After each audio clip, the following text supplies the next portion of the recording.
Okay, let's learn about Bernoulli's principle. So, before we learn about that, we need to learn about a fluid. So, what is a fluid? A fluid is a liquid or a gas. So, right now, you're surrounded, most likely, unless you're in space, by air. And air is a gas. So, you're surrounded by a fluid. A fluid can be defined as particles that can move freely side by side each other,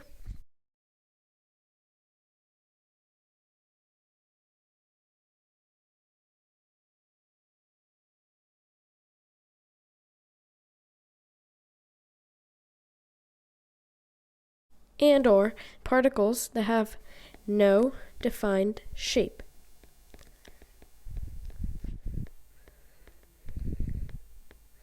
This is all a fluid. So now hopefully you know about fluids.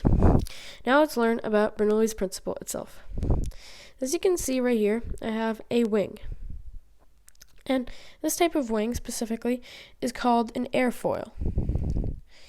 So you can see in this wing, this special type of wing, an airfoil, but it's the most common type of wing on modern planes, has a flat bottom, or about flat, and a curved top. So when a plane is moving forward, the air and fluid is pushing back, creating drag, which means all the air is traveling over the wing. So we can see on the top of the wing here there is more distance to travel for every single air particle than on the bottom. So what does this mean? This means that the air here, since it's traveling slower, has more time to exert upward pressure on the wing. And the air on the top, it has less time to exert this pressure because it's traveling a greater distance. Okay, so in other terms of saying this, basically this creates lift, how a plane goes upward, because there's more upward pressure.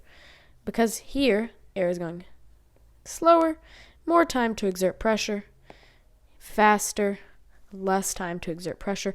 So you can just think about the air particles here are zipping through quickly, while here the particles are going slowly underneath the wing because there's much less distance to cover because it's flat. So this is how Bernoulli's principle really works. So on the top here, there's faster air speeds. On the bottom, there's slower air speed. So what happens? This means there is more time to exert pressure. And here, there's less time.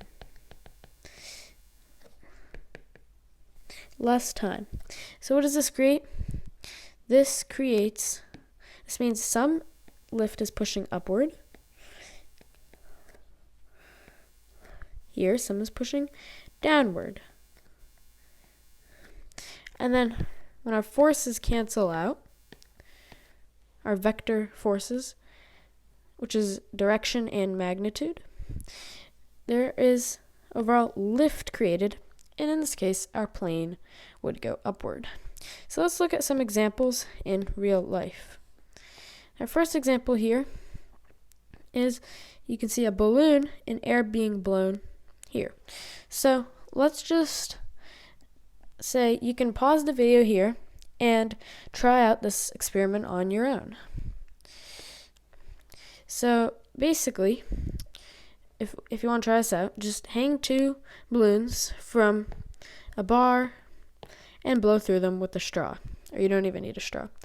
Okay, so if you don't have the supplies or just don't want to do this experiment, that's fine.